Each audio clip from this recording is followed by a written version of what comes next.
The One Ring, What's that? One Ring from Lord of the Rings. Thanks. Good to go? All right, calling to order this meeting of the Fredonia Village Board for Thursday, March 19th. First item on the agenda is Pledge of Allegiance. I pledge allegiance to the flag of the United States of America and to the republic which stands one nation under God, indivisible, with liberty and justice for all. Thank you.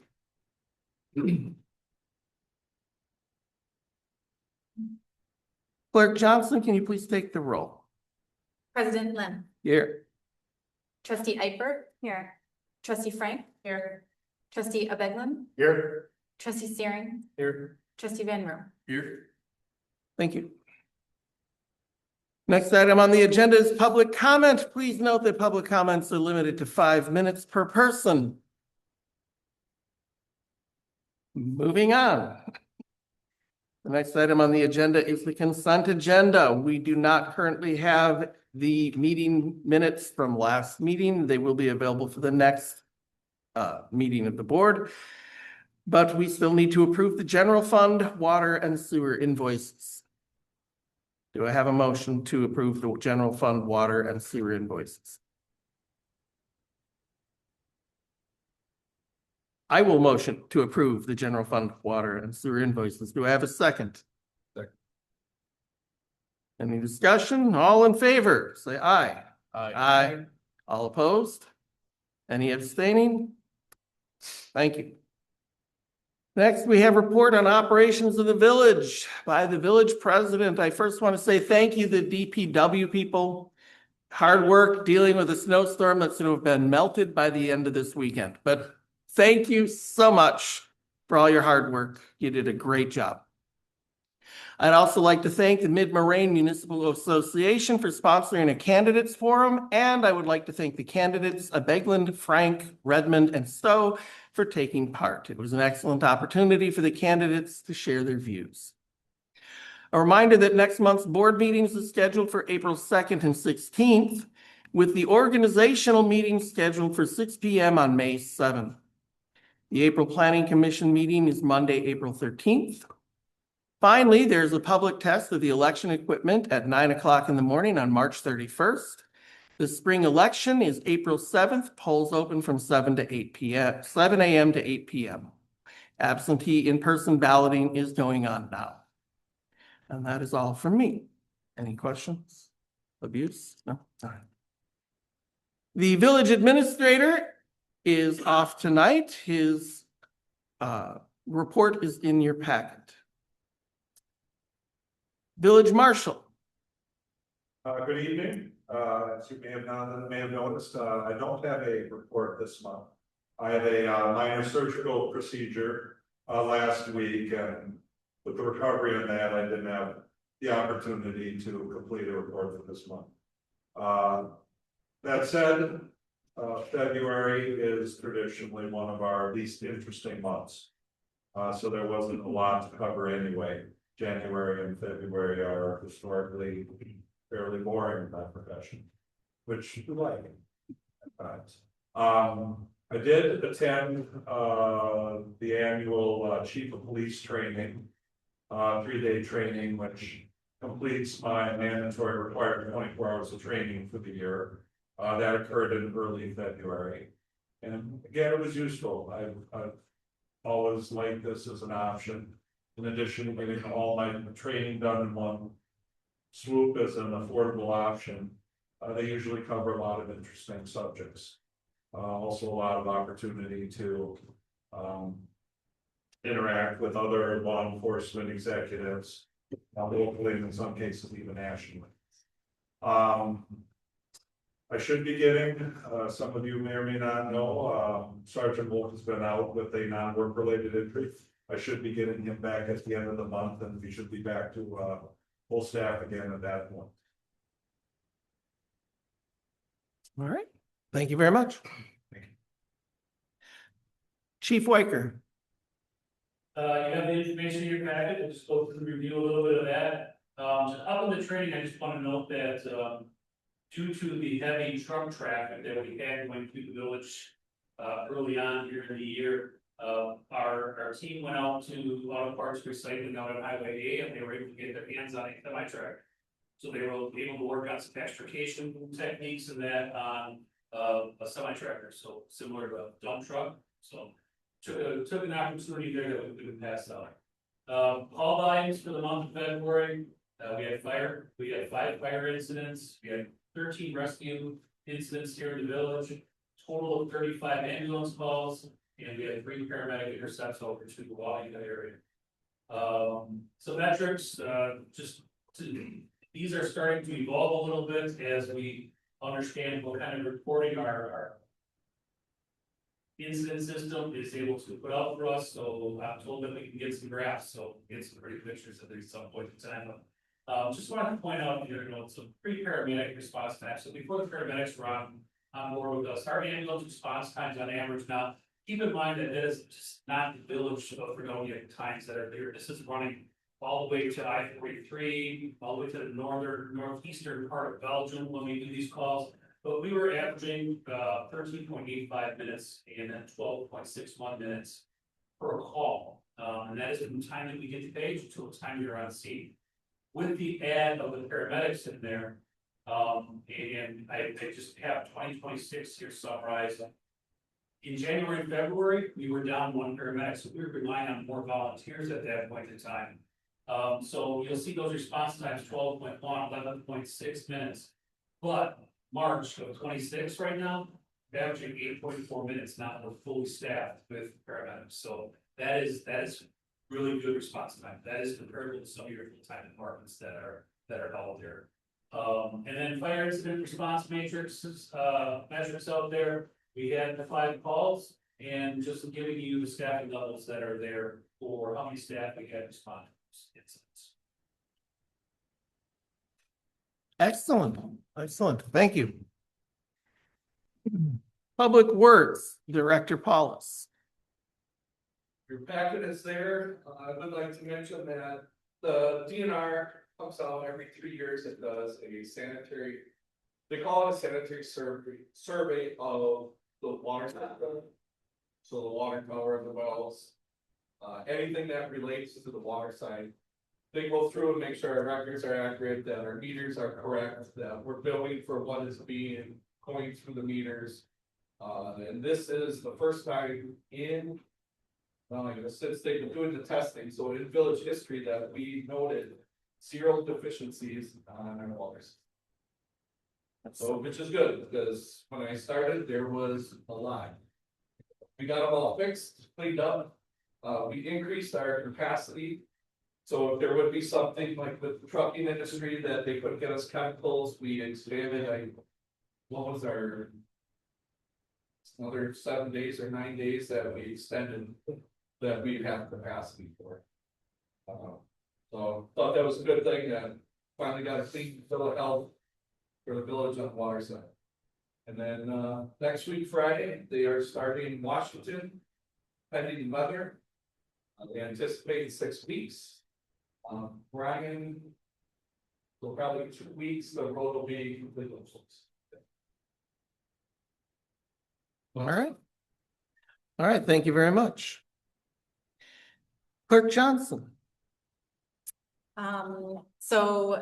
We're pretty election heavy right now, as President Lund said.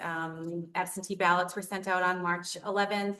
Subsequent requests go out within 24 hours of receipt.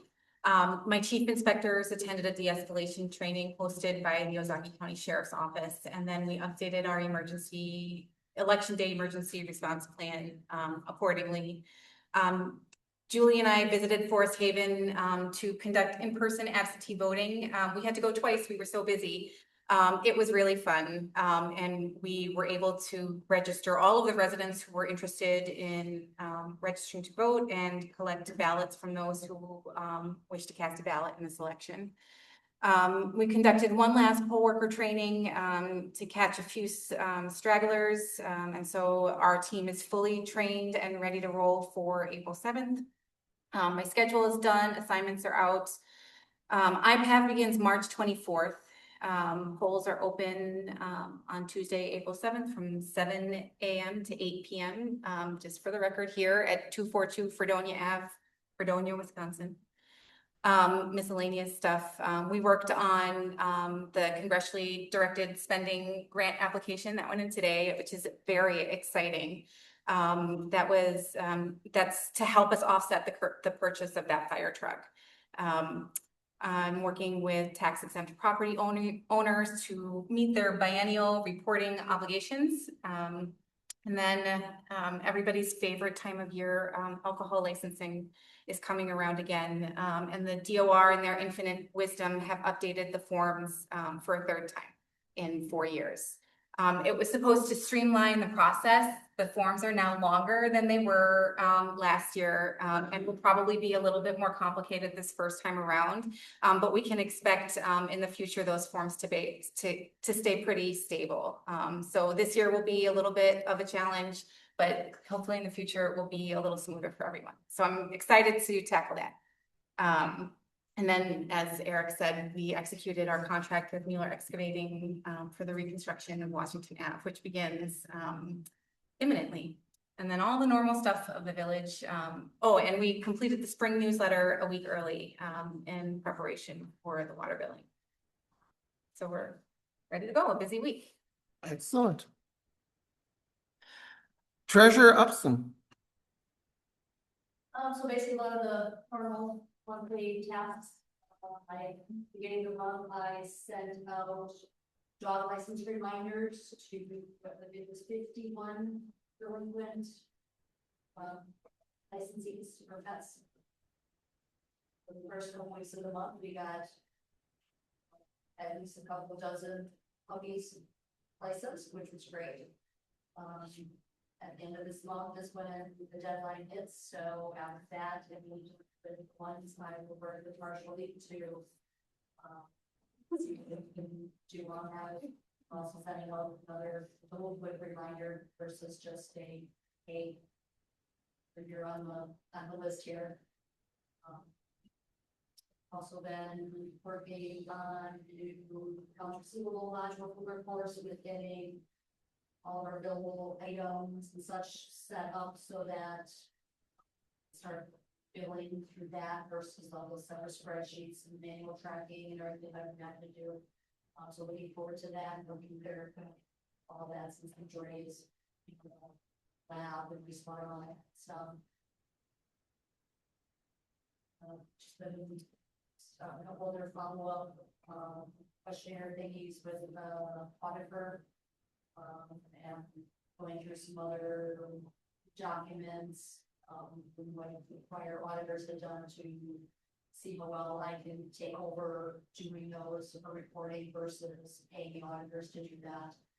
I know our firms have been wonderful to work with allowing,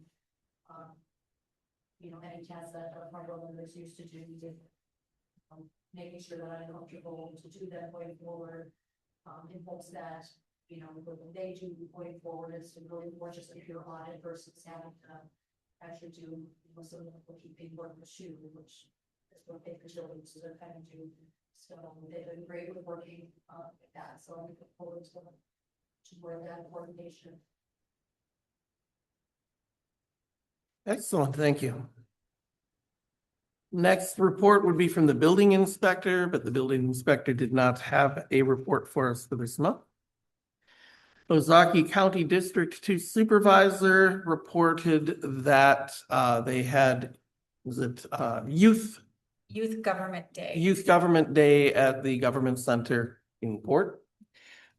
Chance for the kids to see the courtrooms, to see the jails and so forth, and just get a little bit of a sense for what they do at the government for the county. All right.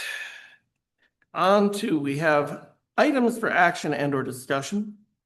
Discussion and possible action on the creation of a new zoning district sponsored by Trustee Van Roo. So Trustee Van Roo, tell us about it. Yep, I'll just read the analysis first.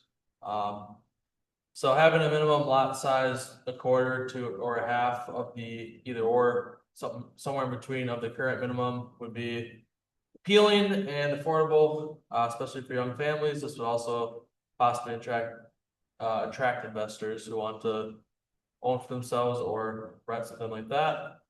The idea would be to have, micro lots for whether it's a tiny home or you could call it like a trailer park per se, a mobile home or something like that. Could serve as multi-purpose as well with our, ordinance we passed for the, home occupation, so. Really, important to consider, especially with, economy and things like that. So just the affordability aspect is the main thing, and also the multi-purpose, flexibility with people who are trying to do more than one thing, so. Yeah, I guess it's pretty much sums it up. I know down below, we've talked about like communities are looking to do similar things, but there's only a handful of counties in the state that have similar ordinances for things like that. But at the end of the day, like I said, it just comes back to affordability and flexibility, so. Questions? You mentioned young families starting out and so forth, but I mean, when most people are starting out with young families, one of the goals is to start a family. Would a dwelling this size be conducive to having children or even a child? Wouldn't most of these places be somewhat small and tight for just two people, to say nothing of people with children and all of the concomitant materials, debris, furniture, and so forth that go with that? I don't think so.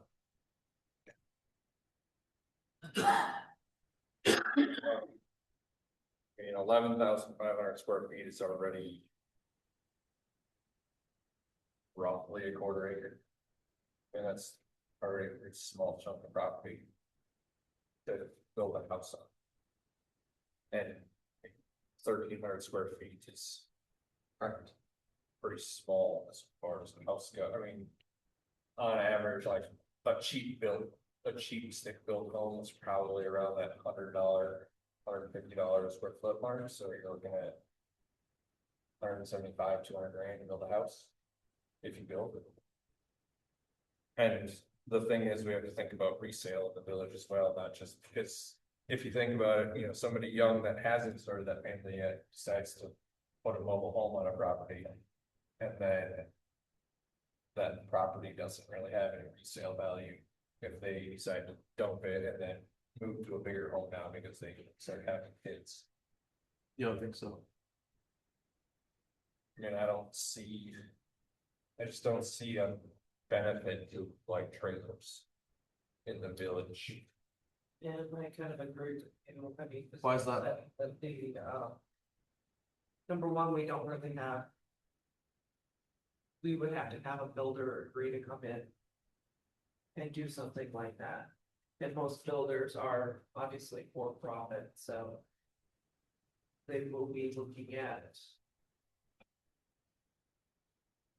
Get the most money for there, and like Trustee Siri said, it's gonna be even a cheap build, it's gonna be $150 a square foot. So it's still not going to be affordable, number one, and then I would personally think that you would want at least 2 to 3 bedrooms, and even that. It's. I just look at what you're looking at here and go, I don't know if that would be. Really feasible for not only a small home, but parking for it as well. Would you expect to have a garage or a,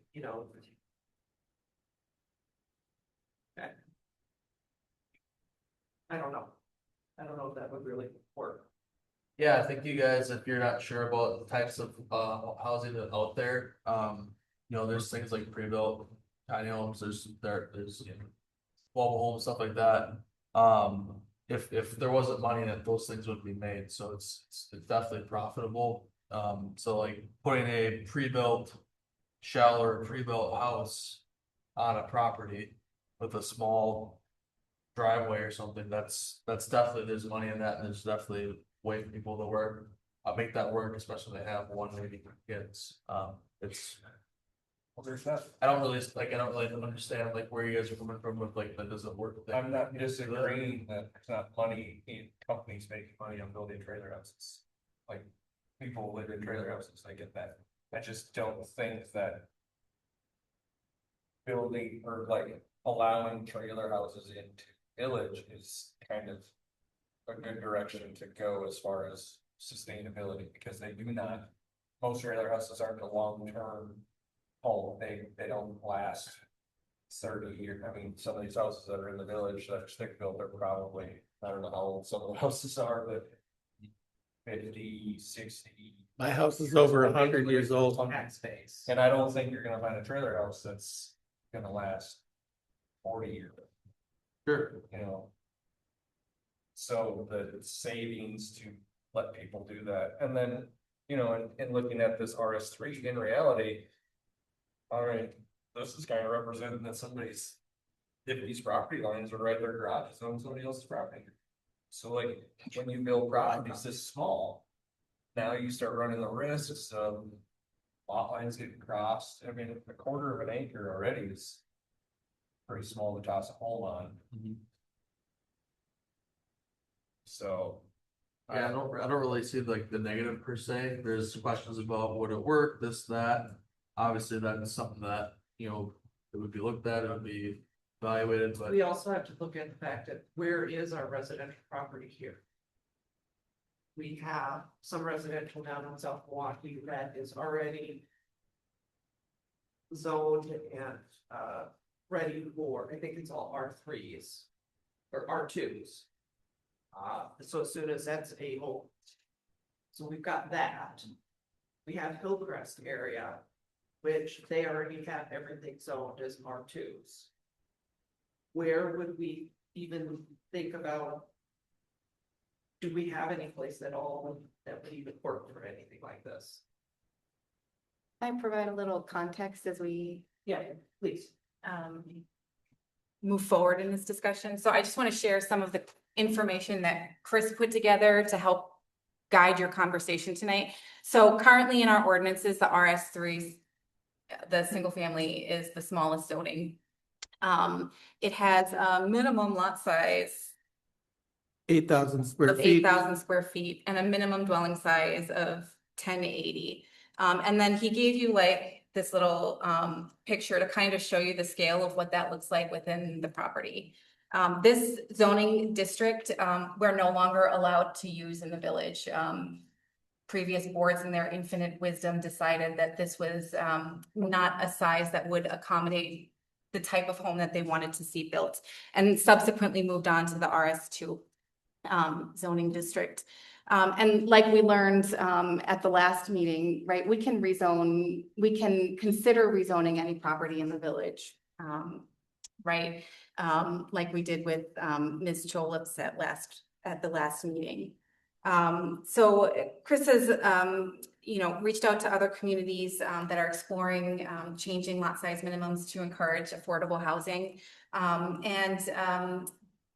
You know, it's not unprecedented.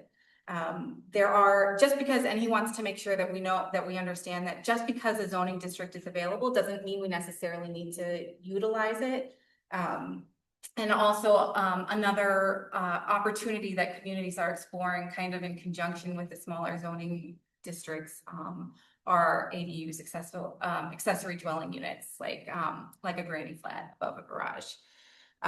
So the other thing that I think is important to mention is that creating a new zoning district is not a small task. It is a big deal.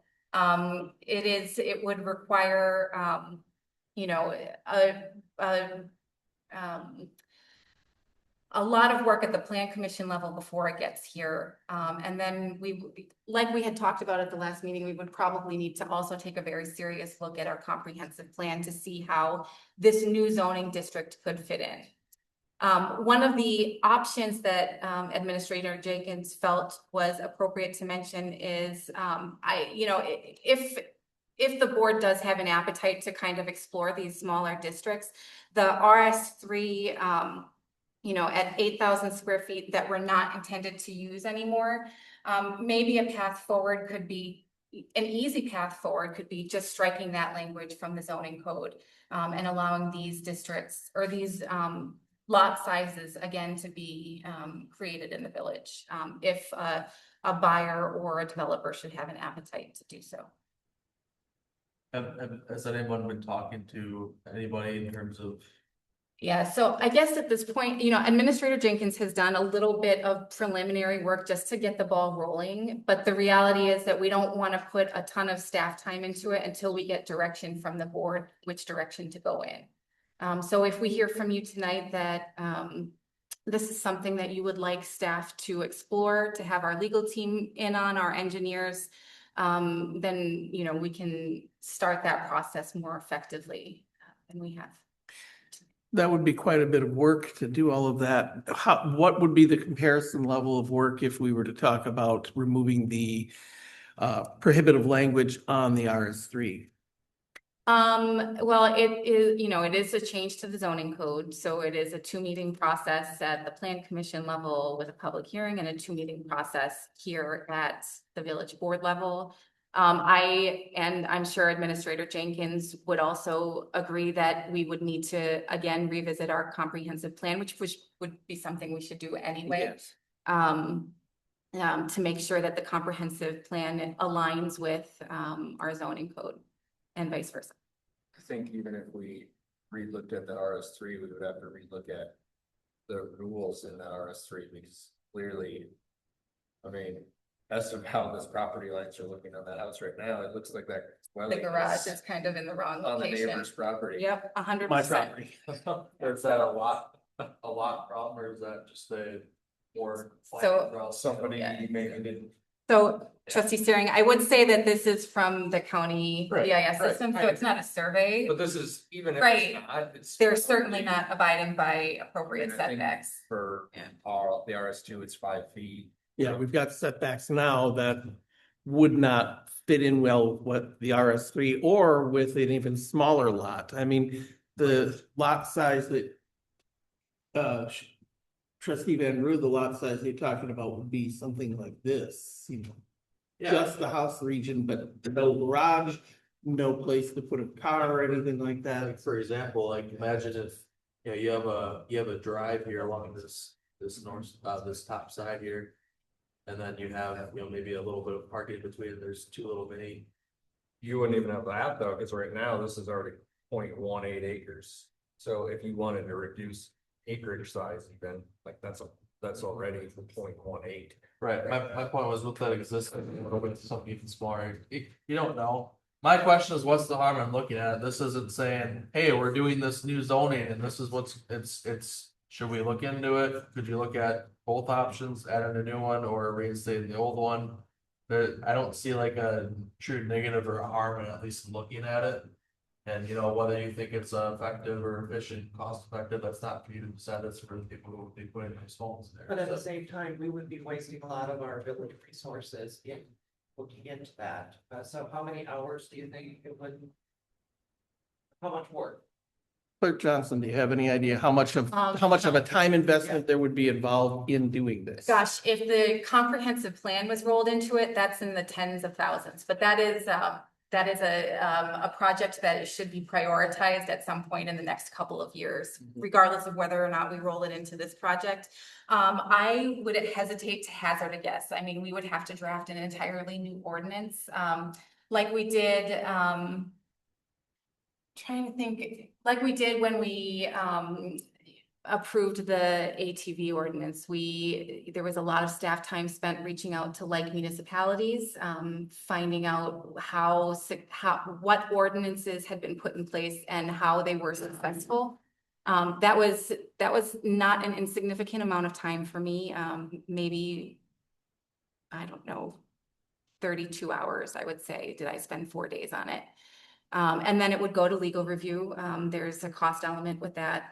And then it would be on to Plan Commission, and the Plan Commission can do whatever they want with it, right? If they could send it back to staff and say, please, this doesn't meet what we would like to see, do it again. And so I'm not sure that I could confidently put an hour or dollar figure on it. I don't right on the expect, spot. I don't expect you to do that on the spot. I just kind of a ballpark. Yeah. I'm just trying to illustrate that there is a cost associated with just exploring this, and it's not an insignificant cost. And if cost savings, if controlling spending is an element that we want to focus on as a board of trustees for this village, is the investment in time and money likely to pay off with something that moves forward? Or seeing that there is some hesitancy, especially because of the small size of the new zone, is it likely that it's going to wind up being a waste of time? And that's what I'm trying to just get out there, is that this could be a lot of money spent on. I would have to say that I would want to see the comprehensive plan looked at before making any type of decision on any type of residential. So, because we've already had it previously discussed that we do need to look at it, we do need to review it. I know I was originally on that committee several years ago before it went defunct with the previous director's exit. He accepted a different job and we never picked that up. So I would like to see that move forward and actually review our plan, because I don't remember if it was 10 or 20 years old. At least 10 years. Yeah, so I would like to see that reviewed before we even consider anything at all like this, because without that information. And the comprehensive plan is something that does need to be done, and Yes. rolling this idea into part of doing the comprehensive plan makes logical sense, I think. Like I said, I think that we need to have a comprehensive plan done and reviewed and agreed upon before we even consider any changes. So we have a full understanding of exactly where we think the village should go. Or maybe any type of. My couple of questions would be, one, would look into something like that, whether it's a new thing or reinstating the old zone, is that something that's unprecedented? Like, oh my gosh, we've never done something like this before. Two, would it be your question about investment? Well, if it costs a little bit of money to look at it and update it, and then you're gaining families, half a dozen or a dozen a year, whatever the case may be, well, okay, if it takes a few years to make it up, is that still gonna come out in the long run in terms of more people in the village? That would be my question. Obviously, we don't have any numbers, so we're just randomly guessing and hypothetically talking about it right now, but we don't even know what the number would be that we would need, so. DJ? We have people calling the village office asking if they can put a trailer on a lot if they buy it in the village. I have not answered that phone call. Like, that's the thing I'm wondering, is where is this coming from? Like, you're telling me, that's for them to decide, but at the same time, do we really have residents calling asking to go pull a trailer in a less than quarter acre lot in the village? And Put a poll up. Ask, I don't know. the thing is, the question we have to ask is, do we want that for our village? Do we want a trailer park in our village? I don't see the negative or the downside of looking into something like that. Cause if if the difference is I have to have 40,000 plus down for a down payment and then this and that, whatever, versus, half of that or whatever, and I'm not stuck in this rent trap or whatever the case would be if I'm a young person with a young family. That's the difference, and that could attract people. Whether it's an initial investment, or obviously it's an investment, but whether that's attractive to people who are looking for a cost-effective start, outside of an apartment. That is still $100,000. I mean, they're not. You do not need to spend $100,000 to get a pre-built tiny home or a Well, we prefab. still need some type of regulation on the trailers, because we don't wanna have somebody come pull a 1960s trailer in a Right. quarter acre I lot. would assume when you put an ordinance in, you would probably have regulations. and stuff, So a correct? trailer home, a trailer park or a mobile home park would be, that would also be a very significant ordinance Right. situation. And again, like I said, we haven't, staff hasn't put a ton of time into this yet. But I do know that, there are a lot of, updates that we would need to make in the building code and the zoning code and the floodplain code, as it would relate to, mobile homes. Or anything that fire would relate to mobile homes. That's what I was thinking. Right now. Fire. Do mobile homes add much to the value of the village? I'm thinking of if you build a house, you're adding value to the village. If you buy a piece of property and park a trailer on it, are you adding much to the village? From one perspective, we need to think about the good of the whole village. And if a trailer park basically means we have a lot of low property tax property, we're going to find that that property is not generating the income for the village to keep taxes down for the residents. These are all things that we need to think about as we're contemplating this. Yeah, I would just recommend if no one's interested in looking at that right now, when we have the revisit the plan, Company. then that could be tied in with it. But I just don't see the negative in at least looking at it. What does it look like? You know? And looking at it as part of doing the comprehensive plan makes perfect sense. Yep. It makes perfect sense to have that as an aspect of, is this something we want to build into our revised, updated plan? I could definitely see the value in having more people in the community, spending money in the community, stuff like that. So I don't really see a downside. You may not see a downside because I think you're looking at it from wanting to purchase and build the type. I didn't say it about me, I'm saying in general. I'm just saying, young home buyer, but at the same time, we also have to look at from a standpoint of the community as a whole. And we are trying to increase our tax base. And I'm not sure what our tax base or what kind of tax increase a tiny home or trailer park would do for our community. Would adding residents to the community add to the tax base? Not necessarily, because a Oh. lot of the tax rates are based off the size of homes that are being built in the community. Yeah, the size and the value. So it's the size of the value. So that's why we all have different tax rates because the size of the property and the size of the home that we have on the community. So if we are putting a small home, we are getting a fraction of the tax base from that new bill. So we need to look at it from a standpoint, and that's part of the reason why they made the R3 above is because they decided they wanted to have the R2 size because it is a larger tax base and it generates more income for the community. So all of us have different size homes and all of us pay different. So a larger home pays more tax dollars. Correct. And I do hate to have to put things in terms of taxes and money and so forth, but it is one of the considerations that has to be included with this. As part of reevaluating the comprehensive plan, that could be something that is investigated as well. You know, how much, so I think putting this on hold, but earnestly starting to work on reviewing and revising the comprehensive plan would be the best way to go.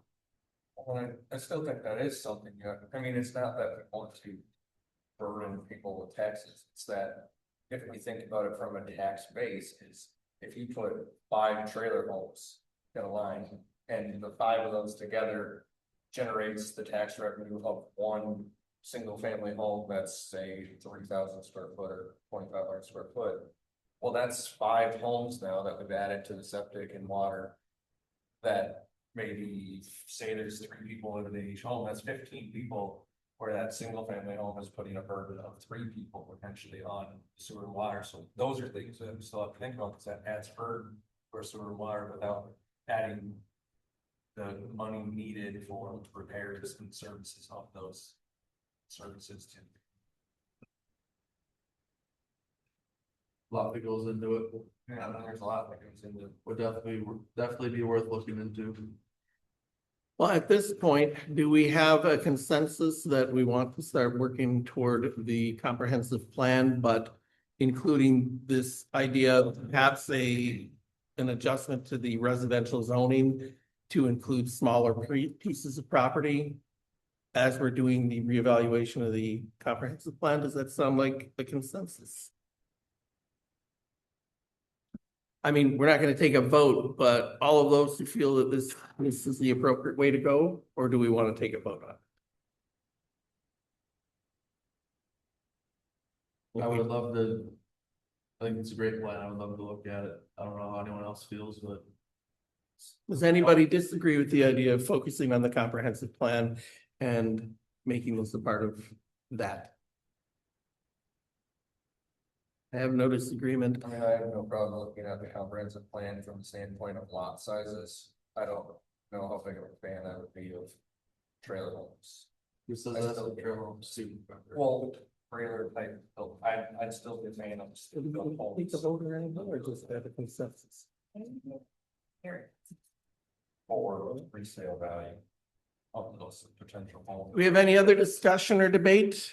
Actually, one question too, is there a requirement for like a basement as well in the village? I don't know that a basement is required. I think that a slab is appropriate. Okay. I don't think, I'm not like 100% confident with the building code. I don't think it requires a basement. I don't think there's any requirements. 'Cause that would depend on a lot, obviously.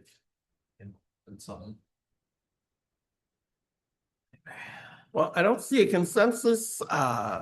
Do we have any other discussion? Should we maybe let this gel for a couple of weeks and return to it in 2 weeks? Do we have a Like the consensus of any? Plan in weeks. Well, I don't think we're gonna have the whole comprehensive plan is gonna take a while to go over. But, I mean, do we want to talk about whether or not we want to address the comprehensive plan? Do we want to talk about whether we want to address the residences again? I'm trying to get a sense for where we're at. I'm getting a lot of crickets, so. So I'm gonna just put my village clerk hat on for a minute. That's fine. You know, because I also Yeah. am hearing crickets. I think that, you know, unless everybody's like, let's do the comp plan first, or most people want to do the comp plan first. I think it would be appropriate to make a motion to commit this to the plan commission for review, and then see where that vote lands. So I don't know if anybody has an appetite to make such a motion, or, and if there is, again, crickets, right, then, this topic, probably flutters away All right, for well, lack of action. do we have a motion to turn this over to the planning commission? This concept of a new zoning district. As a sole item, not with the comprehensive plan. Not with just what we have right here, discussion, possible action on the creation of a new zoning district sponsored by trustee Van Roo. That's all we're asking for a motion on at this point.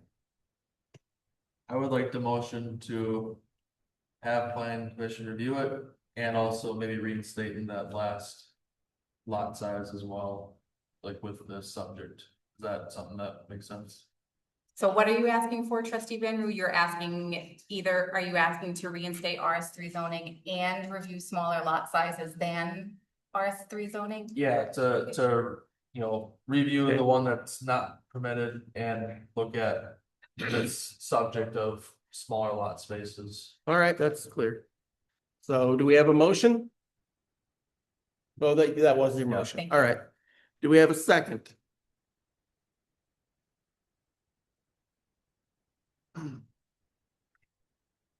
We do not have a second, So the motion. so the motion fails.